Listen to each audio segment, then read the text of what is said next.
Twitch in the block there from Blake, I think, but Fred Curley rises fast. Coleman getting his leg turnover better here in the second half of the race. Coleman fighting hard for the finish line. What a run from the World Indoor Champion, straight back to being first outdoors. 10:13 for Coleman, not the race you would have expected from him. A sluggish start, but he fought. His acceleration, his drive phase was brilliant, got him back on contention with Curley. And somehow, Christian Coleman, the man with the speed endurance, when you'd expect it to be the man that used to be a world-class 400-metre runner. Christian Coleman said he loved coming to this competition last year. It made up for a disappointing 5th at the World Championships, and he was hoping to have a similar run here today. 10:13, perhaps not the speed he would have hoped for. The world lead stays with Favour Ashi of Nigeria at 9:99. I was able to get a victory, so of course you take that and put it in the bank and just keep compounding and getting better. But I mean, I haven't looked at the film yet, but usually I'm out like 15-20 meters in the race, but I feel like today I was a step behind. So to me, I feel really good about the fact that I was able to just stay composed, stay in my lane, and put together a good race. I feel confident I'll be able to take some positives from this race and keep getting better and just keep improving.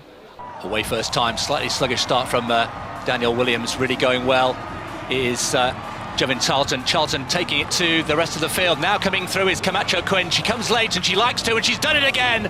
12:45 into a very, very slight headwind. Ignore the meeting record, as I say.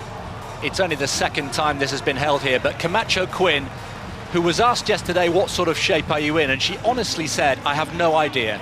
That's why I'm here. We'll see. It's just a question of blowing off the rust and seeing how it goes. And she didn't get the best of starts, but came through and got stronger and stronger. And 12:45, that's a pretty good start to the year.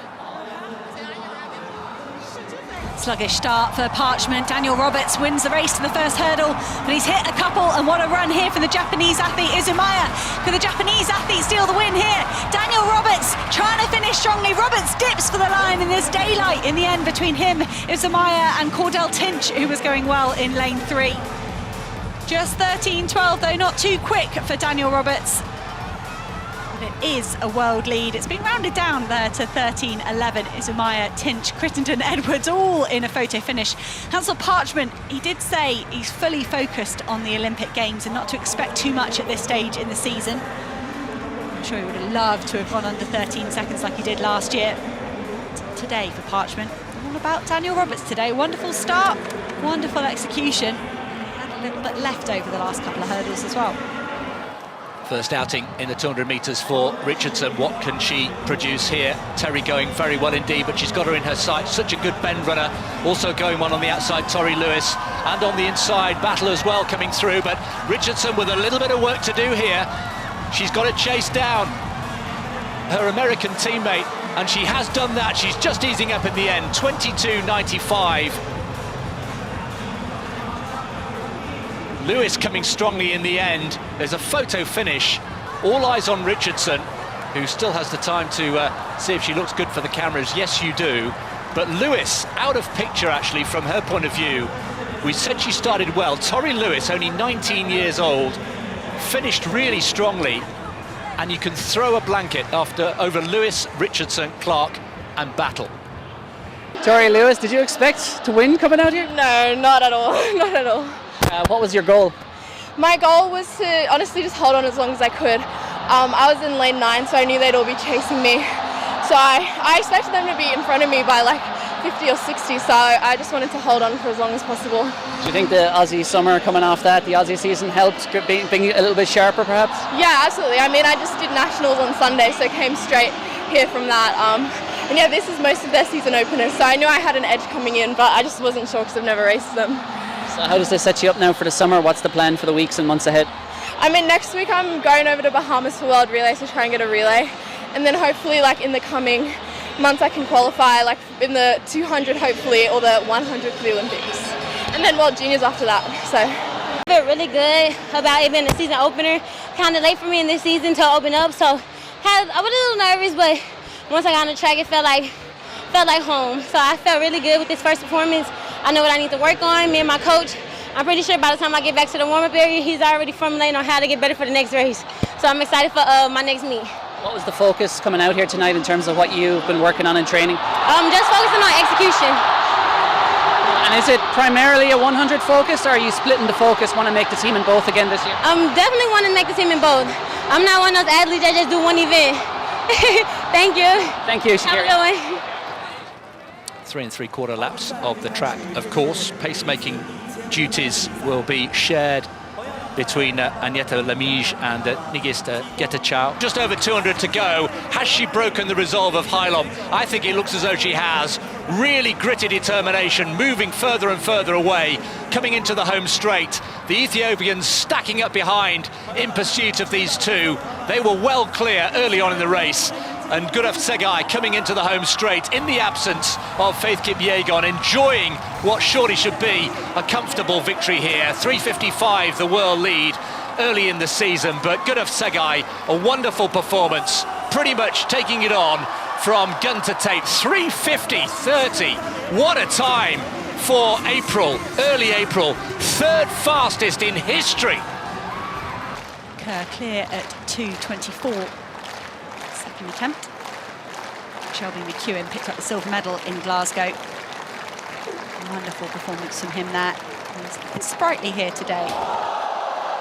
It's a great first time clearance at 2:27. First man over that height.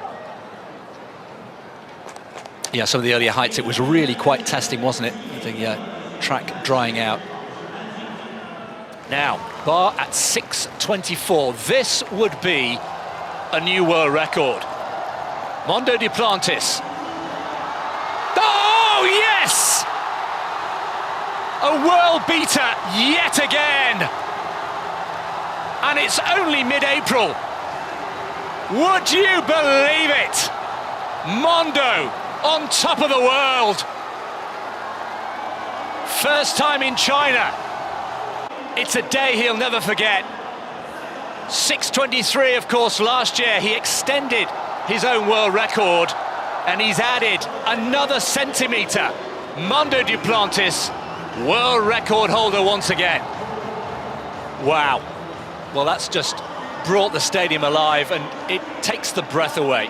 So, second round of the women's shot put, and into the circle, the Olympic champion, Gong Li Zhao, looking to improve on 19.24 from round one, and that is a big improvement. That's the best effort of the day so far. Gong Li Zhao, not that you would know, doesn't look entirely satisfied. Two-time world champion who says she thrives on the atmosphere of the crowd, always throws better in competition than in training sessions because of the crowd and the atmosphere and the energy that they give her. So 1972, early, of course, in the season, but a season's best so far for the Olympic champion. World lead still with Andy Diaz-Hernandez, 1761 from Turin in the indoor season. Italian not here. Diaz Fortune, Spanish athlete, was due to be here, but he hasn't quite made the start line. 17:38, foul, foul, foul, pass, and this from Pedro Pachado. That is going to be further than his 17:38. Pachado again, he shakes his head, he doesn't like it. Still looks shy of that world leading mark from Diaz-Hernandez. Such a long hang there for Pachado, meeting record 17:51, and he extends his lead over the other athletes. He takes the meeting record of 17:43 from Diaz-Hernandez and last year, sends it out to 17:51, and that's the mark for the rest of the men to go for.